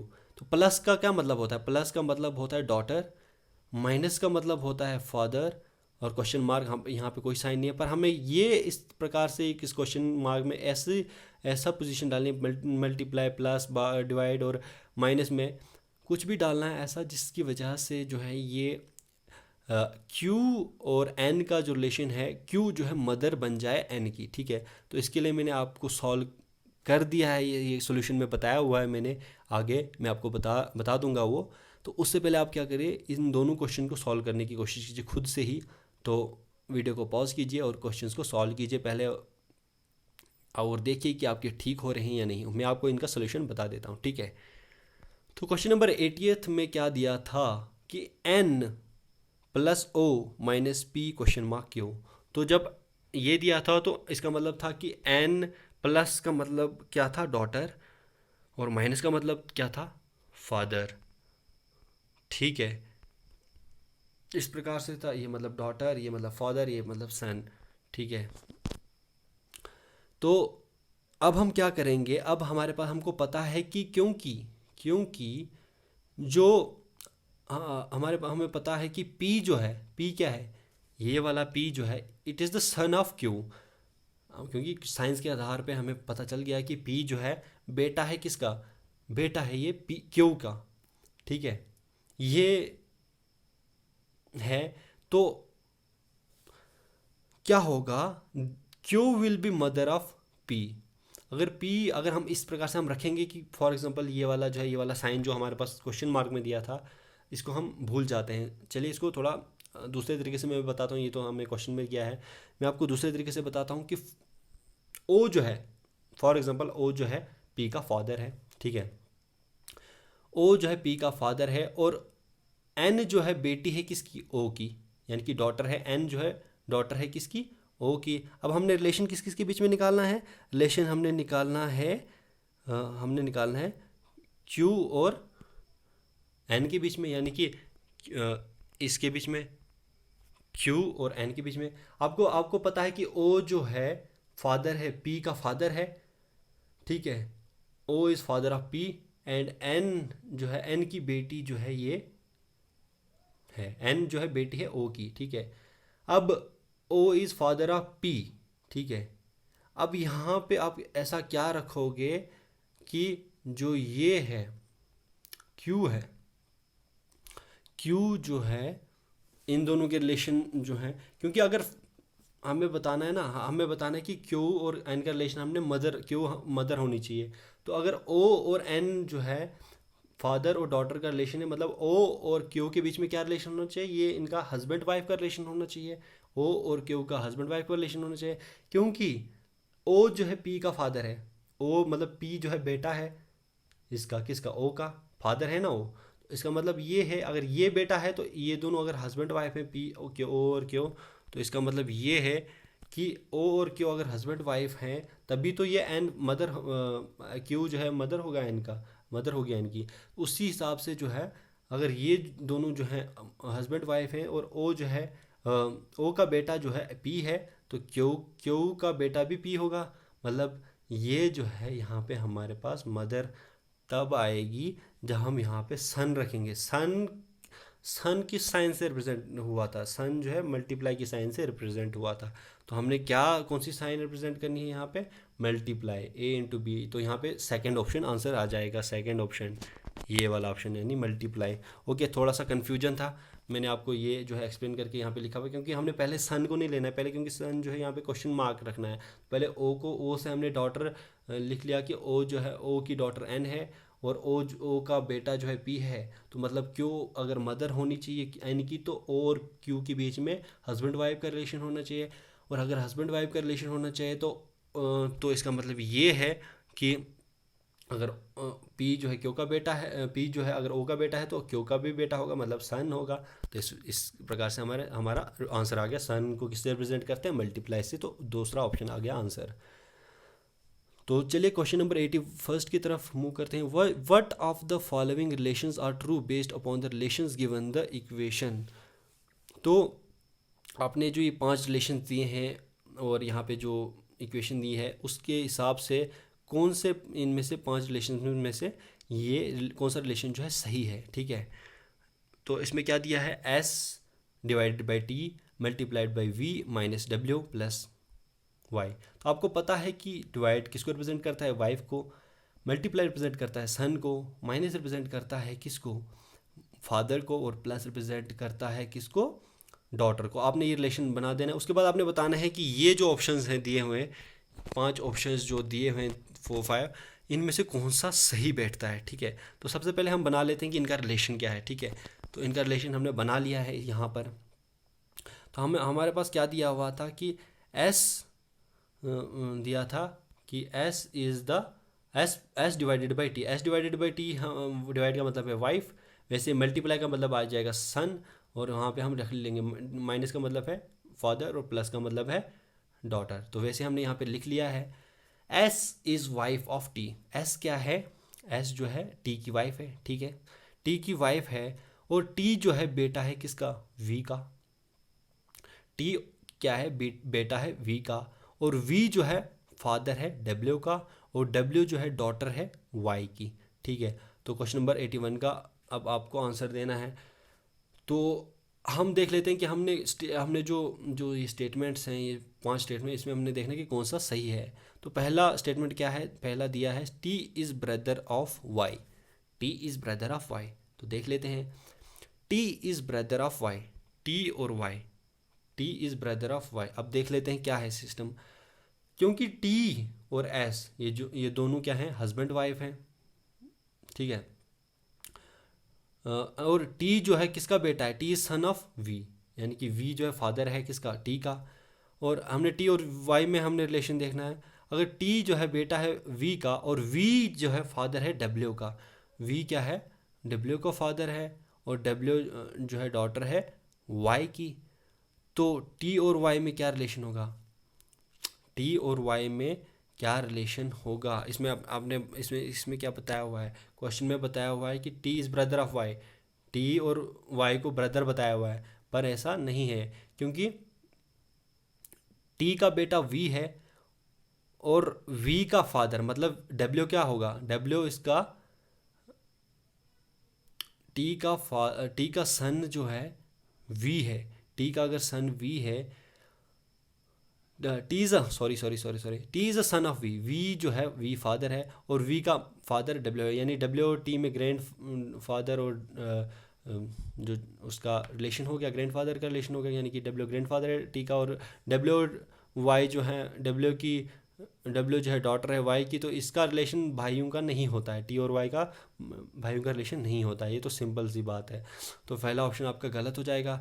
वैसे ही S is daughter in law of W, S जो है क्या होगी, डॉटर इन लॉ होगी डब्ल्यू की, एस जो है डॉटर इन लॉ होगी डब्ल्यू की। तो इसका आंसर है, क्योंकि एस जो है टी की वाइफ है, तो टी जो है किसका बेटा है, T is a son of V, तो मतलब डॉटर इन लॉ, एस किसकी डॉटर इन लॉ है, अगर टी वी का सन है और टी एस की वाइफ है, क्या बता रहा है, टी और एस हस्बैंड वाइफ है, ये हस्बैंड है ये वाइफ है, डब्ल्यू और एच, ठीक है, हस्बैंड वाइफ है। अब टी जो है किसका बेटा है, वी का बेटा, मतलब ये फादर हो गया, तो ये फादर इन लॉ है, तो ये फादर इन लॉ है, तो एस और जो इसने बताया हुआ है एस और किसका बताया, एस और डब्ल्यू का, कि एस जो है डॉटर इन लॉ है, तो ये भी गलत हो गया, ठीक है। उसी प्रकार से अब थर्ड ऑप्शन में क्या बताया है, S is daughter in law of Y, S is daughter in law of Y, S क्या बताया हुआ है कि एस जो है वाई की डॉटर इन लॉ है।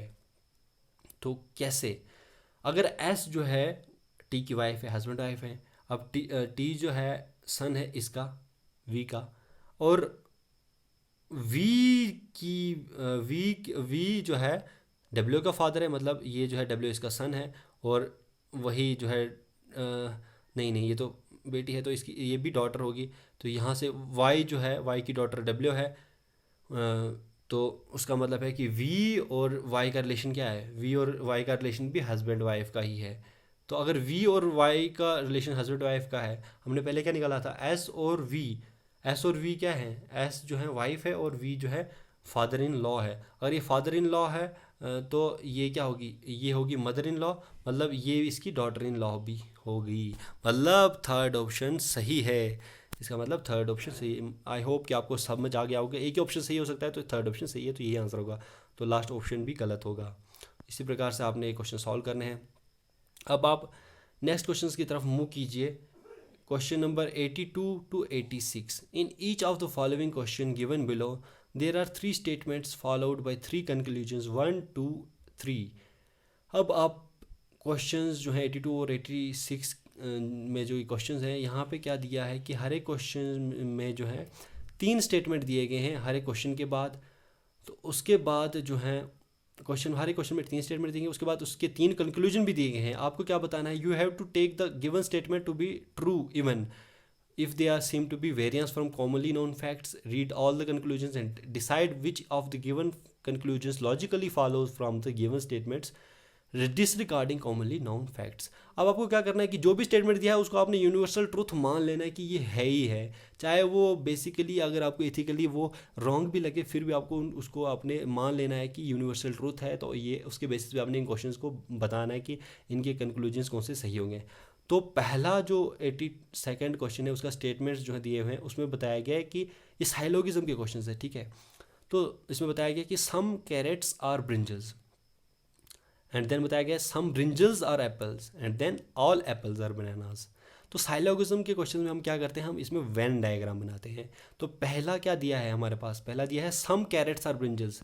तो सम कैरेट्स आर ब्रिंजल्स जब दिया हुआ है तो हम क्या करेंगे, कुछ कैरेट्स ब्रिंजल्स हैं तो ये वाली वेन डायग्राम बन जाएगी कैरेट्स और ब्रिंजल्स की। उसके बाद क्या दिया है, उसके बाद दिया है सम ब्रिंजल्स आर एप्पल्स, तो कुछ ब्रिंजल्स एप्पल्स हैं। तो उसी प्रकार से हम एप्पल्स और ब्रिंजल्स के बीच में रिलेशन बता देंगे, एप्पल्स और ब्रिंजल्स के बीच में रिलेशन बता देंगे। कुछ जो है ये वाला पार्ट जो है, कुछ वाला पार्ट जो है कुछ ब्रिंजल्स कुछ एप्पल्स भी हैं, ठीक है। तो फिर थर्ड में बताया है कि ऑल एप्पल्स आर बनानास, कि सारे एप्पल्स जो हैं सारे एप्पल्स जो हैं वो बनानास के अंदर आते हैं, ठीक है। हमने ये वेन डायग्राम आपको बता दी है, ठीक है। ये इस वेन डायग्राम के थ्रू आपको जो है अब क्वेश्चन को सॉल्व करना है, ठीक है। तो अब कंक्लूजन्स क्या दिए हैं उस पे, ठीक है, वो हमने देखने हैं। तो कंक्लूजन नंबर 1 है ऑल एप्पल्स आर कैरेट्स। तो पहला कंक्लूजन सही है या गलत है वो आपको बताना है कि all apples are carrots, all apples are carrots. तो क्या बताया है यहाँ पे देख लीजिए, all apples are carrots, all apples are carrots. All apples और कैरेट्स नहीं हो सकते हैं ना, क्योंकि हम अगर पॉसिबिलिटी बताते ही कि all apples are carrots is a possibility, तब ये सही होता। क्योंकि हमें ये नहीं बताया ना कि है या नहीं है, तो हम डायरेक्टली बता नहीं सकते कि हो भी सकते हैं नहीं भी हो सकते हैं। तो इसका मतलब फर्स्ट जो कंक्लूजन है वो गलत है। सेकंड है at least some bananas are brinjals, at least कुछ बनानास जो हैं ब्रिंजल्स हैं। तो एटलीस्ट कुछ बनानास जो हैं ब्रिंजल्स हैं। तो इसने क्या बताया है, एटलीस्ट कुछ बनानास जो हैं ब्रिंजल्स हैं। हाँ, ये तो हमें दिख रहा है कि जो बनानास का कुछ पार्ट है एप्पल्स में और कुछ एप्पल्स का पार्ट जो ब्रिंजल में है, तो कुछ बनानास ब्रिंजल होंगे, क्योंकि एटलीस्ट सम, जब भी एटलीस्ट सम आता है कहीं पे भी वो पॉसिबिलिटी हो जाती है। एटलीस्ट सम जब पॉसिबिलिटी हो जाती है तो इसका मतलब है ये जो है at least some bananas are brinjal, ये सही हो जाएगा। मतलब सेकंड वाला जो कंक्लूजन है वो सही है हमारे पास, सेकंड वाला कंक्लूजन हमारे पास सही है। अब थर्ड वाला कंक्लूजन क्या है, some bananas being carrots is a possibility. कुछ बनानास जो है कैरेट्स होंगे वो पॉसिबिलिटी है। क्या, कुछ bananas are carrots is a possibility. तो यहाँ पे हमें दिख रहा है, यहाँ पे हमें क्या दिख रहा है कि कुछ बनानास कैरेट्स हो सकते हैं ना। हमें ये पॉसिबिलिटी है, दिस इज़ अ पॉसिबिलिटी। हम ये नहीं कह सकते कि है या नहीं है। पॉसिबिलिटी अगर दिया हुआ है तो मतलब ये ऑप्शन सही है, क्योंकि पॉसिबिलिटी दिया हुआ है इन्होंने कि इज़ द पॉसिबिलिटी, तो मतलब हो भी सकते हैं। तो ये सेकंड और थर्ड ऑप्शन सही है। मतलब इसका कौन सा आंसर आ गया, इसका आंसर आ गया फोर्थ ऑप्शन। यहाँ पे इसका आंसर आ गया, fourth option, second and third follows. तो चलिए हम नेक्स्ट क्वेश्चन करते हैं, क्वेश्चन नंबर 83। ऑल कीज और all locks are bangles and all bangles are cars. अब इसके बेसिस पे हमने इसकी वेन डायग्राम भी बना लेनी है। तो इसकी वेन डायग्राम बना ली है हमने कि सभी कीज़ जो हैं लॉक्स हैं और सारी लॉक्स जो हैं वो बैंगल्स हैं, and all bangles are cars. तो इस प्रकार से ये सारा एक सीक्वेंस में आ गई वेन डायग्राम, ठीक है। अब हमें बताना है, अब कंक्लूजन्स दिए गए हैं, 3 कंक्लूजन्स दिए गए हैं हमारे पास। पहला कंक्लूजन है some cars are not locks, all bangles are keys, and third option है all cars being key is a possibility, ठीक है। तो आपने क्या बताना है, some cars are not locks, तो ये पहला वाला ऑप्शन था ना, पहला वाला कंक्लूजन क्या था, सम कार्स आर, कुछ कार्स जो है वो क्या है, लॉक्स नहीं है। Some cars are not locks. अब हम ये पॉसिबिलिटी कि कुछ हो भी सकती हैं लॉक्स, कुछ हो भी सकते हैं, कुछ नहीं भी हो सकती हैं। अब हम ये पूरी तरीके से कह नहीं सकते ना कि कुछ कार्स और लॉक्स नहीं हैं, सम कार्स आर नॉट लॉक्स। कुछ तो हैं, वो तो हमें पता है कि लॉक्स कुछ जो हैं वो कार्स हैं, सम कार्स। अब हमें बताना है कि सम कार्स आर नॉट लॉक्स, कुछ कार्स जो ये बाहर बचा हुआ है ये वाला, कुछ कार्स और नॉट लॉक्स। अब ये लॉक्स हैं या नहीं है ये हमें पता नहीं है, पॉसिबिलिटी है कि हो भी सकते हैं या नहीं भी हो सकते हैं, ठीक है। तो ये पहला ऑप्शन हमारे पास गलत हो जाता है। तो दूसरा क्या बताया हुआ है, दूसरा बताया हुआ है हमें कि ऑल बेंगल्स आर कीज़। दूसरा बताया हुआ है हमें ऑल बेंगल्स आर कीज़, सारे बेंगल्स कीज़ हैं, सारे बेंगल्स कीज़ हैं। यार आपको पता है कि सारे बेंगल्स कैसे कीज़ हो सकते हैं, कि कीज़ जो है बेंगल्स में आ रहा है ना, तो सारे बेंगल्स कीज़ नहीं है। तो ये तो फैक्ट है ना कि सारे बेंगल्स जो हैं कीज़ नहीं हो सकते। तो इसका मतलब जो है सेकंड, अगर पॉसिबिलिटी बताते तो फिर भी कह सकते थे, पॉसिबिलिटी अगर बताते तो फिर भी हो सकता था।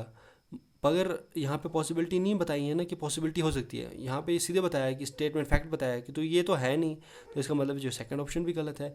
तो थर्ड क्या था, थर्ड कंक्लूजन जो था, थर्ड कंक्लूजन था all cars are being keys is a possibility. सारे कार्स जो हैं कीज़ हो सकती हैं, पॉसिबिलिटी है। अब पॉसिबिलिटी तो हो सकती है ना, सभी कार्स कीज़ हो सकती हैं, पॉसिबिलिटी तो है कि सारी कार्स कीज़ हो सकती हैं। पॉसिबिलिटी जहाँ पे आ गया तो मतलब ये सही ऑप्शन हो गया। अब हर जगह तो पॉसिबिलिटी सही नहीं होता, पर कहीं कहीं जगह पे हो जाता है पॉसिबिलिटी, मैक्सिमम जगह पे अगर जहाँ पे लगाई होती है तो वो पॉसिबिलिटी सही हो जाती है। तो इसका मतलब जो है इसका आंसर आ गया फोर्थ वाला ऑप्शन, यानी कि सिर्फ थर्ड वाला फॉलो करता है। तो अब हम 84th और 85th क्वेश्चन जो आपको दिख रहे हैं स्क्रीन के ऊपर, ये भी जो है साइलोगिज्म के क्वेश्चन है, तो इनको भी करने की कोशिश कीजिए, वीडियो को पॉज कीजिए और इन क्वेश्चंस को भी करने की कोशिश कीजिए, ठीक है।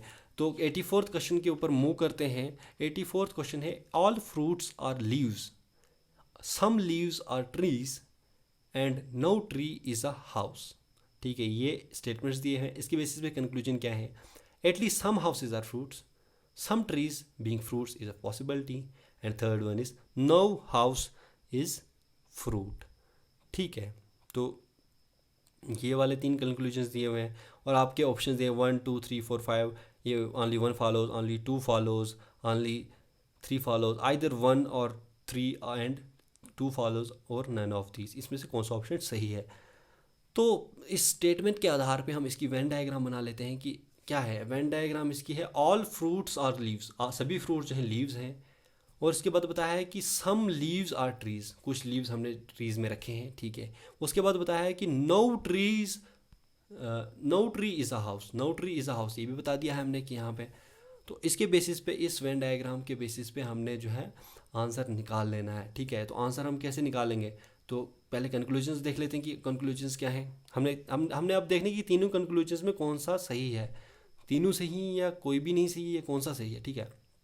तो पहला कंक्लूजन दिया है at least some houses are fruits, at least some houses are fruits, ये हमारा पहला कंक्लूजन दिया हुआ है।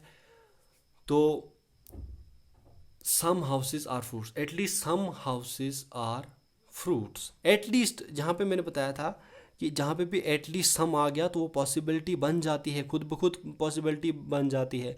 तो जब पॉसिबिलिटी बन गई तो मतलब हो सकता है कि कुछ हाउसेस जो हैं फ्रूट्स हों, तो ये सही ऑप्शन आ गया। सेकंड ऑप्शन है some trees being fruits is a possibility, कुछ ट्रीज जो हैं फ्रूट्स हो सकते हैं, कुछ ट्रीज जो हैं, कुछ ट्रीज जो हैं फ्रूट्स हो सकते हैं, सही बात है, हो भी सकते हैं, क्योंकि हमें ये पता नहीं कि हो सकते हैं या नहीं हो सकते हैं। पॉसिबिलिटी बता रहा है कि है तो हो सकते हैं, क्योंकि लीव्स के अंदर फ्रूट्स आता है और कुछ लीव्स ट्रीज हैं तो फ्रूट्स हो सकते हैं कि कुछ जो फ्रूट्स हैं वो ट्रीज भी हों, तो ठीक है, ये पॉसिबिलिटी है, तो सेकंड ऑप्शन भी सही आ गया।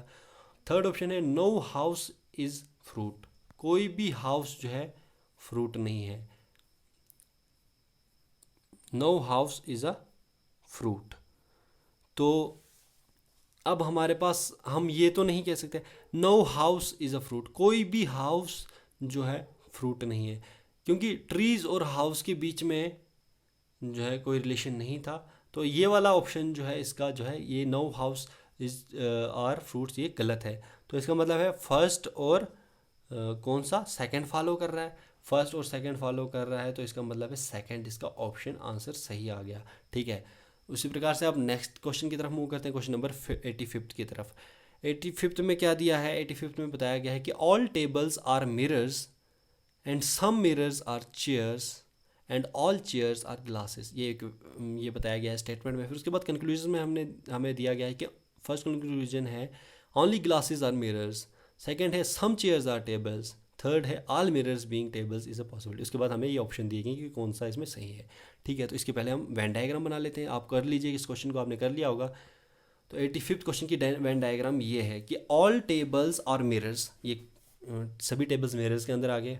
उसके बाद बताया कि सम मिरर्स आर चेयर्स, ठीक है, ये भी आ गया। उसके बाद बताया गया थर्ड में कि ऑल चेयर्स आर ग्लासेस, और सारी चेयर्स हैं ग्लासेस के अंदर आएंगी। उसके बाद हमें कंक्लूजन्स क्या दिए हैं, कंक्लूजन्स, पहला कंक्लूजन था क्या, पहला कंक्लूजन हमारे पास था ओनली ग्लासेस आर मिरर्स। पहला कंक्लूजन था हमारे पास ओनली ग्लासेस आर मिरर्स। तो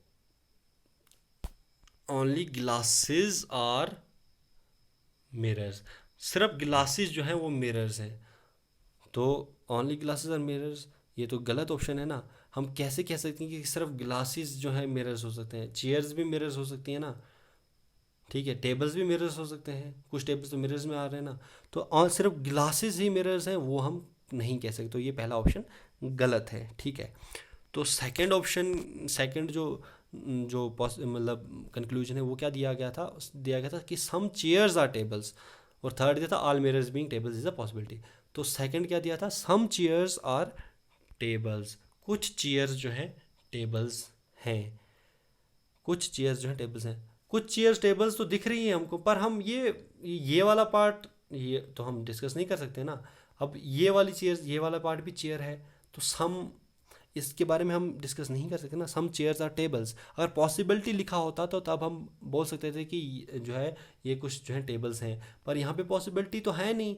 यहाँ पे बताया गया है कि कुछ चेयर्स जो हैं टेबल्स हैं, तो ऐसा हम तो बता नहीं सकते ना कि हैं या नहीं है। ठीक है, क्योंकि कुछ चेयर्स मिरर्स तो ज़रूर हैं, कुछ चेयर्स मिरर्स, मिरर्स ज़रूर हैं, यहाँ पे तो मिरर्स हैं, पर जो हमें दिया गया है कि कुछ चेयर्स जो हैं टेबल्स हैं, वो हम अगर पॉसिबिलिटी होता तब हम बता सकते कि है या नहीं। तो सेकंड ऑप्शन भी गलत है। थर्ड ऑप्शन हमारे पास था कि all mirrors being tables is a possibility. क्या दिया था हमारे पास, थर्ड ऑप्शन दिया था कि all mirrors being tables, all mirrors tables हो सकते हैं इज़ अ पॉसिबिलिटी। क्या पता कि ये मिरर्स और टेबल्स जो है सारे बराबर हों, सारे जो मिरर्स जो हैं टेबल्स हों, ये पॉसिबिलिटी है। तो हो सकता है कि हाँ, हो सकता है। तो ये सही ऑप्शन है हमारा, थर्ड ऑप्शन सही है। इसका मतलब हमारे पास थर्ड ऑप्शन सही है, तो यानी कि सेकंड जो है ये वाला सही है। ठीक है, तो अब हम मूव करते हैं 86 क्वेश्चन की तरफ। अब ये 86 क्वेश्चन जो आपको दिख रहा है, तो उसको आप करने की कोशिश कीजिए, वीडियो को पॉज कीजिए। इसी प्रकार से आपको वेन डायग्राम बनानी है और क्वेश्चन को सॉल्व करना है। तो ठीक है, हम स्टेटमेंट पढ़ लेते हैं। ऑल कैलकुलेटर्स आर बॉक्सेस, सभी कैलकुलेटर्स बॉक्सेस हैं। All boxes are tapes and some tapes are machine. इसके बेसिस पे हमने ये वेन डायग्राम बना ली कि all calculators are boxes, boxes के अंदर सारे कैलकुलेटर्स आ गए। उसके बाद बताया कि all tapes are boxes, all boxes are tapes, sorry all, उसके बाद बताया कि ऑल बॉक्सेस जो हैं टेप्स हैं, वो भी कर दिया। फिर बताया कि सम टेप्स आर मशीन्स, वो भी हमने लिख लिया है इस वेन डायग्राम में।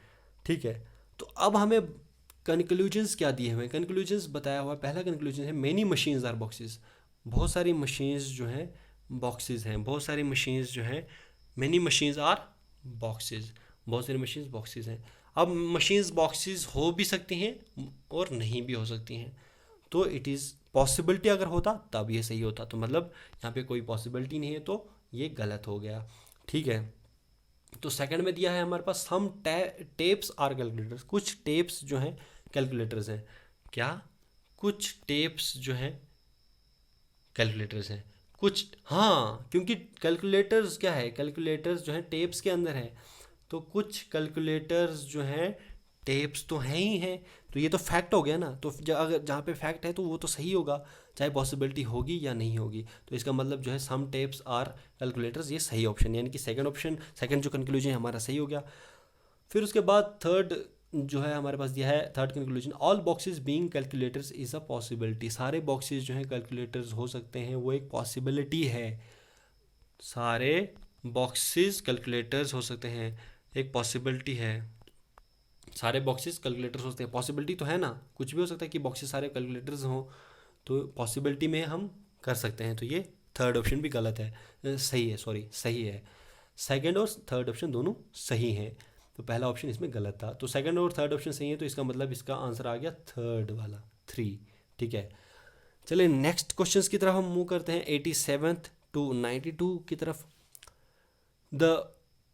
The following questions consist of two words each that have certain relationship between each other followed by 4-letter pairs of words. Select the related pairs that has the same relationship as the original pair of words.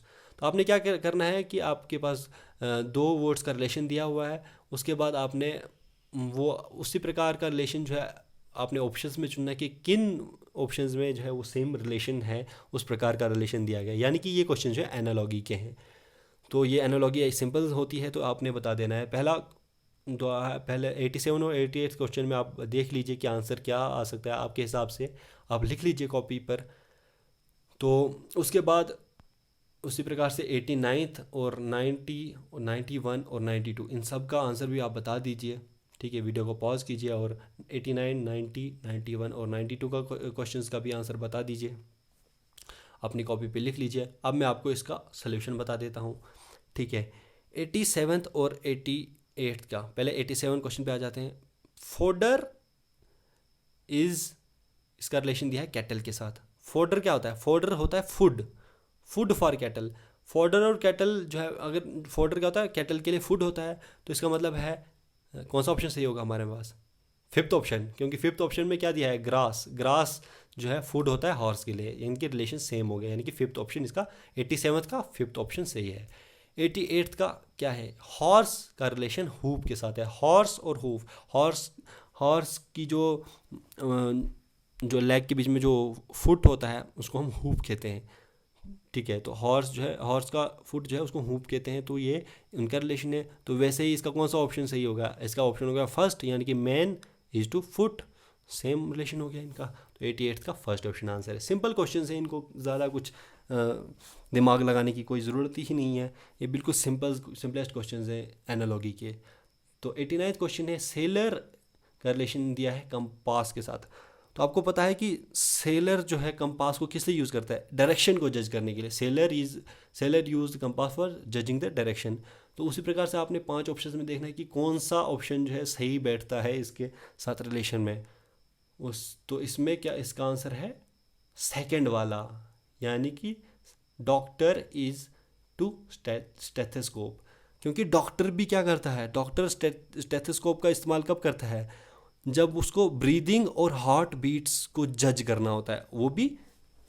ठीक है, तो उसी प्रकार से इसका भी answer आ जाएगा second option. ठीक है, तो 90th का क्या आएगा? 90th में आपको दिया है सिन और क्राइम। सिन और क्राइम दोनों साइनोनिम्स हैं। सिन और क्राइम का मतलब एक ही होता है। उसी प्रकार से आपने साइनोनियम निकाल लेने हैं इसमें कि कौन सा ऑप्शन करेक्ट है। तो इसका ऑप्शन करेक्ट है थर्ड, मोरालिटी या लीगैलिटी। ये जो है सही ऑप्शन, दोनों साइनोनियम है। 90 का थर्ड। वैसे ही 91 का जो है दिया है सेल का रिलेशन साइटोलॉजी का के साथ दिया है। सेल, क्योंकि स्टडी ऑफ सेल्स या साइंस जो रिलेटेड होती है सेल्स से, उसको हम साइटोलॉजी कहते हैं। वैसे ही कौन सी साइंस जो है करेक्ट जो है इसमें 5 ऑप्शंस में है, कौन सी साइंस करेक्ट ऑप्शन के साथ दी हुई है? तो इसमें सही ऑप्शन आएगा सेकंड। इंसेक्ट्स की जो स्टडी होती है उससे जो रिलेटेड हम साइंस पढ़ते हैं उसको हम एंटोमोलॉजी कहते हैं। तो यानी कि 91 का ऑप्शन आ गया सेकंड, यही आंसर है। तो 92 का अब कर लेते हैं। Man is to mammal. Man और मैमल, तो मैन क्या है? मैन तो खुद एक मैमल है, तो मतलब मैन जो है किसके अंडर आता है? किस ग्रुप के अंडर आता है? मैमल वाले ग्रुप के अंडर आता है। अब आपने इसी प्रकार से इसका सही जो एनालॉगस जो ऑप्शन है वो आपने देख लेना है। तो क्या आएगा इसका? तो इसका आएगा ऑफस्प्रिंग इज टू फैमिली, क्योंकि ऑफस्प्रिंग जो है वो भी किसके अंडर आता है, किस ग्रुप के अंडर आता है, फैमिली के ग्रुप के अंडर आता है। तो अगर आपने थोड़ी सी बायोलॉजी पढ़ी होगी तो आपको ये समझ आ जाएगा, क्योंकि ऑफस्प्रिंग और फैमिली जो है, ऑफस्प्रिंग फैमिली के ग्रुप के अंदर आता है। तो थोड़ा सा और स्नेक एम्फीबियंस के बारे में आपको रिलेशन पता होगा ये वो। तो क्योंकि स्नेक जो है एक रेप्टाइल है, तो स्नेक एम्फीबियंस के ग्रुप में नहीं आता है। अगर थोड़ी सी बायोलॉजी की नॉलेज होगी तो आप आराम से इसको क्वेश्चन को कर सकते हैं, ठीक है। तो 92 का आंसर आ गया 5th। ओके, तो 92 क्वेश्चन हमने कर लिए हैं। तो अगर यहाँ तक आपने वीडियो को देख लिया है तो वीडियो को प्लीज़ लाइक कीजिए और इसको शेयर कर लीजिए अपने फ्रेंड्स के साथ, जो भी एस्पिरेंट्स हैं J&K बैंक पीओ और पीए के, बीए के, क्योंकि ये जो है मोस्ट एक्सपेक्टेड क्वेश्चन पेपर है। और आप देखिए कि कितने क्वेश्चंस आपके सही हो रहे हैं, ठीक है। तो अब नेक्स्ट क्वेश्चन की पर मूव करते हैं, 93 to 97, ठीक है। Study the following information carefully and answer the given questions. आपने ये इन्फॉर्मेशन अच्छे से देख लेनी है और आंसर देने हैं, ठीक है। One of the 7 subject viz math, zoology, botany, chemistry, physics, English and statistics is taught on one day in a week starting from Monday and ending on Sunday। अब बता रहा है कि 7 सब्जेक्ट्स हैं, maths, zoology, botany, chemistry, physics, English, statistics, ये सारे 7 subjects हैं। और हर एक दिन जो है मंडे से लेकर संडे तक ये हर एक दिन वीक के एक एक सब्जेक्ट को पढ़ाया जाता है। अब इसने बताया कि केमिस्ट्री को जो है थर्सडे में पढ़ाया जाता है, इंग्लिश को जो है, अब इसने एक इन्फ्रेंस बनानी है, यहाँ से हमें एक इन्फ्रेंस बनानी है। English is taught the day immediately next to the zoology, और इंग्लिश जो है उस दिन पढ़ाई जाती है zoology के अगले दिन, जिस दिन zoology पढ़ाई जाती है उसके अगले दिन या पिछले दिन, मतलब इमीडिएटली नेक्स्ट में zoology के अगले दिन पढ़ाई जाती है। English is neither taught on Tuesday और नॉर ऑन सैटरडे। इंग्लिश को हम ना सैटरडे को पढ़ाते हैं, ना ट्यूसडे को पढ़ाते हैं। तो यहाँ से आप इन्फ्रेंस निकाल लीजिए। Only 1 lecture is held between chemistry और बॉटनी के बीच में एक लेक्चर हेल्ड होता है। 2 lectures are schedule between maths और zoology के बीच में 2 लेक्चर शेड्यूल है। Statistics is neither taught on Monday और नॉर संडे, ठीक है। इस प्रकार से आप खुद इन्फ्रेंस निकाल लीजिए क्या हो सकती है इस क्वेश्चन की। और अब मैं आपको सीधे आंसर बता देता हूँ 93, 94 और 95 और 96 और 97 क्वेश्चन का, ठीक है। तो इन 5 क्वेश्चन का मैं आपको आंसर बता देता हूँ सीधे। तो आप क्या कीजिए, पहले 96, 97 और 93, 94, 95 ये सारे क्वेश्चंस जो हैं आप स्क्रीन पे देख रहे हैं कि पहले 93, 94, 95 क्वेश्चन आपकी स्क्रीन पे अभी आ रहे हैं। तो वीडियो को पॉज कीजिए और इन तीनों क्वेश्चन को सॉल्व करने की कोशिश कीजिए इस स्टेटमेंट के हिसाब से। और फिर उसके बाद 96 और 97 क्वेश्चन जो आपकी स्क्रीन के लेफ्ट पे आ रहे हैं वो भी सॉल्व करने की कोशिश कीजिए, ठीक है। फिर कंपेयर कीजिए मैं जो आंसर्स आपको बताऊंगा, ठीक है। तो चलिए मैं आपको इसमें सीधे आंसर बता देता हूँ, क्योंकि इसमें जो है इन्फ्रेंस निकालना ये तो सिंपल सी बात है, ये तो आप कोई भी कर सकता है। कौन से दिन कौन सा जो है सब्जेक्ट पढ़ाया है तो उसके हिसाब से आप इन्फ्रेंस निकाल लीजिए, तो उसके बेसिस पे आप क्वेश्चन को कर लीजिए, ठीक है। मैं आपको इसका सही आंसर बता देता हूँ, ठीक है। तो 93 क्वेश्चन जो है, on which of the following days is physics taught, कौन से दिन में फिजिक्स जो है पढ़ाई जाती है। तो इसका सही ऑप्शन जो है, इसका सही ऑप्शन है फर्स्ट, यानी कि मंडे। सेकंड में बताया गया है how many subjects are taught between botany and zoology और बॉटनी के बीच में कितने सब्जेक्ट्स जो हैं पढ़ाए जाते हैं। तो बॉटनी और zoology के बीच में कितने सब्जेक्ट्स पढ़ाए जाते हैं, तो इसका सही आंसर है 3, यानी कि 4th ऑप्शन, ठीक है। वैसे ही जो है 95th क्वेश्चन क्या है, 95th क्वेश्चन है विच of the following subject is taught on Saturday, कौन सा सब्जेक्ट है सैटरडे को पढ़ाया जाता है। 95th क्वेश्चन का आंसर बता दीजिए जल्दी, आपने कर लिया होगा तो इसका सही ऑप्शन है थर्ड वाला यानी कि zoology, ठीक है। 95th का थर्ड। तो चलिए 96 क्वेश्चन की तरफ मूव करते हैं। On which of the following days is statistics taught, 96 option का सही आंसर है 4th वन, यानी कि फ्राइडे, ठीक है। इसका सही ऑप्शन क्या है, 4th वन यानी कि फ्राइडे, ठीक है। 97th क्वेश्चन में क्या दिया है, 97th क्वेश्चन में हमें दिया है if statistics is related to zoology and physics to botany, अगर स्टैटिस्टिक्स zoology से रिलेटेड है और फिजिक्स बॉटनी से रिलेटेड है इन अ सर्टेन वे, कुछ एक मैनर में रिलेटेड है, then to which of the following would chemistry be related to, तो केमिस्ट्री किसके रिलेटेड होगी, फॉलोइंग द सेम पैटर्न, इसी पैटर्न के हिसाब से। तो आप कर लीजिए, बिल्कुल सिंपल क्वेश्चन, मैं आपको इसका आंसर बता देता हूँ। तो इसका आंसर है 2nd ऑप्शन स्टैटिस्टिक्स, ठीक है। तो अब हमने 97 क्वेश्चन जो है सॉल्व कर लिए हैं। आपने अगर समझ आ गया होगा आपको, तो कुछ थोड़ा थोड़ा अगर समझ भी आ गया हो तो प्लीज़ वीडियो को लाइक कर दीजिए और इसको शेयर कर दीजिए, क्योंकि ये एक मॉक टेस्ट के तौर पे अब मैंने अब ये वीडियो बनाया हुआ है। और मोस्ट एक्सपेक्टेड क्वेश्चन जो हैं जिनके बैंक पीओ और बीए में क्या आने वाले हैं मैंने इसमें डिस्कस किए हैं। तो चलिए अब हम आखिरी 3 क्वेश्चन जो हमारे पास बचे हुए हैं 98, 99 और 100 क्वेश्चन वो हम कर लेते हैं। तो ये वीडियो जो है पूरी तरीके से सफल हो जाएगी। पूरे 3 वीडियोस मैंने बनाए हुए हैं, मैथ्स पे अलग बनाए हैं 35 क्वेश्चंस की वीडियो, वो बहुत लंबी वीडियो है, वो भी आप देख लें। उसमें पूरी तरीके से सॉल्व तरीके से मैंने बताया हुआ है। उसी प्रकार से मैंने इंग्लिश के 30 क्वेश्चन जो हैं वो भी पूरी तरीके से सॉल्व तरीके बताए हुए हैं। और आज मैंने इस वीडियो में आपकी रीजनिंग जो एबिलिटी है उसके ऊपर भी क्वेश्चंस बता दिए हैं। तो सभी क्वेश्चंस जो 100 के 100 क्वेश्चंस हैं उन सभी को आप तीनों वीडियोस देखिए और देखिए कि 100 में से आपके कितने मार्क्स बन रहे हैं। और इसका मेरिट जो है मेरे हिसाब से पीओ का प्रीलिम्स का मेरिट जो है जनरल का तो 60 से ऊपर ही जाएगा, 60 to 65 से ऊपर ही जाएगा। तो इतने मार्क्स तो आपके आने ही चाहिए। 20 से अबव हर एक सेक्शन में आपको करना ही करना है स्कोर, तो तभी कुछ हो पाएगा, ठीक है, नहीं तो आप रह जाएंगे इसमें, ठीक है। तो चलिए सॉल्व करते हैं 98th क्वेश्चन को। Which letter will be 8th to the right of the 12th letter from left in English alphabetical order. अभी अल्फ़ाबेटिकल आर्डर के कुछ क्वेश्चंस आ गए हैं, 3 क्वेश्चंस।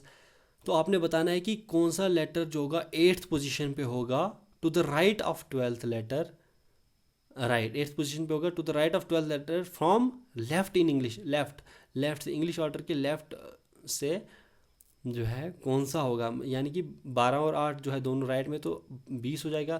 तो आप देख लीजिए कौन सा होगा। तो 20 ए से लेकर जेड तक, इसके बीच में जो है 20th ए से राइट की तरफ जाए तो 20th पोजीशन पे कौन सा आता है। 20th पोजीशन पे जो है मैं आपको बता देता हूँ, इसका आंसर आपने निकाल देना है जल्दी से। आपको पता होना चाहिए कि मतलब नंबर्स आपको पता होने चाहिए कि ए का कौन सा नंबर है, इसका कौन सा नंबर है, इस प्रकार के कुछ कुछ नंबर आपको पता होने चाहिए। तो 98th क्वेश्चन का आंसर है 3rd ऑप्शन यानी कि टी, ठीक है। वैसे ही 99th क्वेश्चन जो है which letter will be 7th to the right of the letter 18th letter from the right end of the series. तो 99th क्वेश्चन का आंसर जो है मैं आपको सीधे बता देता हूँ, इसका आंसर है फर्स्ट यानी कि पी। आप कर लीजिएगा, देख लीजिएगा, इजी क्वेश्चन है, इसको आसानी से कर सकते हो आप लोग। मैंने आखिर में जो है 92 से लेकर 100 तक जो क्वेश्चंस रखे थे वो सारे इजी क्वेश्चंस रखे थे। तो इसके मैं सिंपल आपको आंसर बता रहा हूँ, उससे ज़्यादा कोई एक्सप्लेनेशन नहीं देने की इसकी ज़रूरत है, तो इसमें आप खुद भी कर सकते हो। तो ये इजी क्वेश्चन में मैंने आपको आंसर बता दिए हैं इसके। तो 100th क्वेश्चन में क्या है, हमारा लास्ट क्वेश्चन आ गया है, which letter will be the 5th to the left of 70th letter. 5th पे कौन सा होगा 70th लेटर से from the left end of the series, left end of the series से।